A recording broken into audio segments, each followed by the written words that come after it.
Mathematics first year की book में से जो यूनिट नंबर 6 है उसका एक इंतहाई अहम क्वेश्चन समझते हैं। और ये वो क्वेश्चन है जो बोर्ड इम्तिहान में पूछा भी जाता है।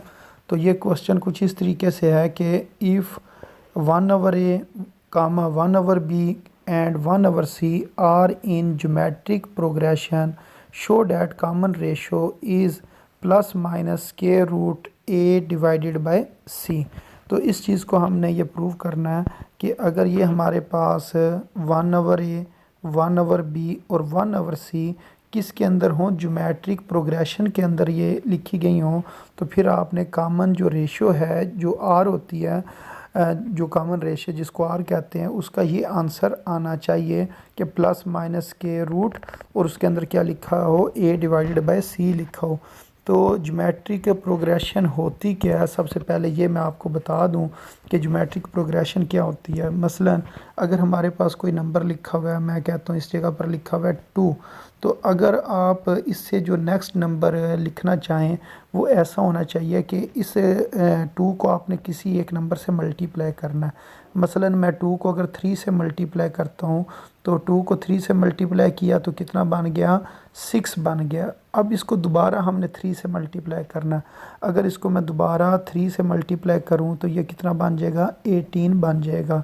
तो इसी तरह इसको हम 3 से मल्टीप्लाई करते जाएंगे तो हमारे पास जो नेक्स्ट नंबर हैं वो आते जाएंगे। तो इस तरीके से जो सीक्वेंस बन जाती है उस सीक्वेंस को क्या कहते हैं, ज्योमेट्रिक सीक्वेंस या ज्योमेट्रिक प्रोग्रेशन कहते हैं। अब ये जो नंबर होता है जो मल्टीप्लाई जिससे किया जाता है और नेक्स्ट टर्म जो आती जाती है, इस नंबर को हम कहते हैं रेशो। तो ये रेशो किस तरीके से हम फाइंड करते हैं, हम कहते हैं जो रेशो है ये बराबर होती है जो अगली टर्म है डिवाइडेड बाय उससे पिछली टर्म। मसलन 6 को मैं ऊपर लिखूंगा और 2 को मैं नीचे लिखूंगा। अगर मैं इसको डिवाइड करूं तो कितना आंसर आएगा, 3 आएगा। इसी तरह अगर हम ये वाली 2 टर्म्स ले लें, कोई सी 2 टर्म्स आपने साथ साथ वाली लेनी होती हैं, तो अगर ये वाली 2 टर्म्स लें तो 18 को मैं ऊपर रखूँगा और 6 को नीचे। अब इनकी अगर मैं कटिंग करूँ, 6 1 ज़ार 6 और 6 3 ज़ार 18, तो यहाँ से आर का जवाब यानी कि जो रेशो है वो कितनी आ गई जी, 3 आ गई। तो ये होती है आर की वैल्यू। तो इसकी अब उम्मीद आपको समझ आ गई होगी कि ज्योमेट्रिक प्रोग्रेशन होती क्या। अब समझिए हमारे पास ये जो 3 रकमें लिखी हुई हैं, 1/a, 1/b और 1/c, अगर ये ज्योमेट्रिक प्रोग्रेशन के अंदर ये लिखी गई हो तो इनका अगर हमने जी निकालना यानी कि आर निकालना हो तो उसका तरीका क्या होगा। कोई सी 2 टर्म्स ले लेते हैं जो साथ साथ है। मसलन ये वाली 2 टर्म्स पहले ले लेते हैं। तो इधर ये लिखा कि 1/a, 1/b।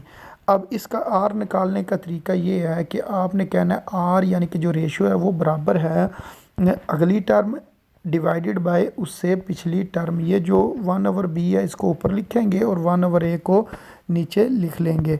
अब इसकी हमने डिवाइड करना। ये जो लाइन है इस लाइन का मतलब होता है डिवाइड। तो हम लिखेंगे 1/b, फिर आगे लिखेंगे डिवाइड और फिर उसके नीचे क्या लिखा हुआ है, 1/a।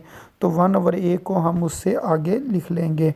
अब ये जो 1/b डिवाइडेड बाय 1/a है, तो ये जो दरमियान में डिवाइड है इसकी जगह पर अगर हम चाहें तो हम मल्टीप्लाई लिख सकते हैं। तो फिर हमें करना क्या पड़ेगा, ये जो नीचे वाली टर्म है इसको ऊपर लिख देंगे और ऊपर वाली टर्म को नीचे लिख देंगे। इन दोनों की जगह चेंज करनी है। तो इधर देखिए हमने ये इसकी जगह चेंज कर दिया। अब ये जो 1 है इसने a से मल्टीप्लाई होना है, तो 1 को अगर a से मल्टीप्लाई करें तो a आ जाएगा। इसी तरह b को 1 से मल्टीप्लाई करेंगे तो कितना आ जाएगा, b आ जाएगा। तो इस तरह ये हमारे पास r का आंसर आ जाएगा। r कितना आ गया, a डिवाइडेड बाय b। अच्छा, अब इस तरह एक दफ़ा आपने दोबारा आर फाइंड करना है। तो दोबारा आर किस तरह फाइंड करना है, पहले हमने ये वाली 2 टर्म्स ली थी, अब ये वाली 2 टर्म्स नहीं लेनी, उससे अगली जो 2 टर्म्स हैं इनको ले लेना। आपने कहना है 1/b, 1/c, ये हम 2 टर्म्स ले लेते हैं। अब इसमें से हम आर निकालते हैं। तो हम कहेंगे आर बराबर है जो आगे टर्म लिखी होती है इसको ऊपर लिखते हैं और जो पीछे टर्म लिखी हुई है उसको आपने नीचे लिखना है। ये इस तरीके से आपने लिख लेना है। अब ये जो बीच में लिखा हुआ है डिवाइड, ये वाला, इसको आपने ख़त्म करके आपने लिखना है जी 1/c और ये डिवाइड की जगह पर ये डिवाइड का साइन लगा लिया और ये 1/b को आपने इससे आगे लिख लेना है। अब डिवाइड की जगह पर अगर हम चाहें तो मल्टीप्लाई लिख सकते हैं, फिर हमें क्या करना पड़ेगा, इन दोनों की जगह चेंज करनी पड़ेगी। अब b ऊपर आ जाएगा और 1 नीचे आ जाएगा। अब इन दोनों को मल्टीप्लाई करते हैं। मसलन जो 1 है इसने b से मल्टीप्लाई होना है तो ऊपर b आ जाएगा। इसी तरह c ने 1 से मल्टीप्लाई होना है तो नीचे क्या आ जाएगा, c आ जाएगा। तो इसको हम इक्वेशन नंबर 2 का नाम दे देते हैं। और इसी तरह ये जो हमने पहले r की वैल्यू निकाली थी a/b, इसको हमने इक्वेशन नंबर 1 का नाम दे लिया। अच्छा, अब इन दोनों को हम मल्टीप्लाई करते हैं। जब मल्टीप्लाई करेंगे तो जो लेफ़्ट साइड है उसने लेफ़्ट साइड से मल्टीप्लाई होना है, इस r ने और इस r ने मल्टीप्लाई हो जाना है। और इसी तरह ये जो दूसरी तरफ लिखा हुआ है 1/a, इसको इधर लिख लिया और ये लिखा हुआ है यानी कि a/b जो लिखा हुआ है उसको इधर लिख लिया और b/c को इस जगह पर लिख लिया। अब इसकी हमने कटिंग करनी है। तो ये इस तरीके से b और b कैंसिल हो जाएगा। तो इधर क्या बचेगा, a/c।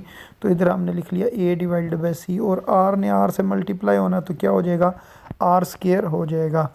अच्छा, अब हम दोनों तरफ स्क्वायर रूट ले लेते हैं। जब दोनों तरफ स्क्वायर रूट लेंगे तो ये स्क्वायर रूट और स्क्वायर कैंसिल हो जाएगा और पीछे क्या बचेगा, स्क्वायर रूट a/c। तो आपने याद रखना है, इसके साथ आपने क्या लिखना होता है, प्लस माइनस लिखना होता है।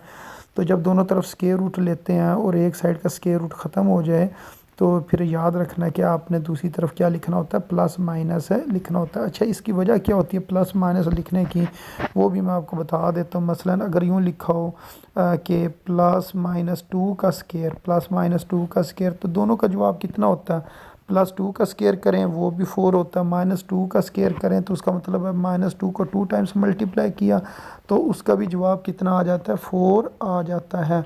तो इसका मतलब ये है कि अगर किसी चीज़ का स्क्वायर लिखा हो और उसका आप स्क्वायर रूट ऊपर से कैंसिल कर रहे हैं, मसलन इस तरह अगर हमें इसका ये स्क्वायर रूट कैंसिल करें तो पीछे जो हमारे पास जवाब आता है वो प्लस माइनस में हो सकता है।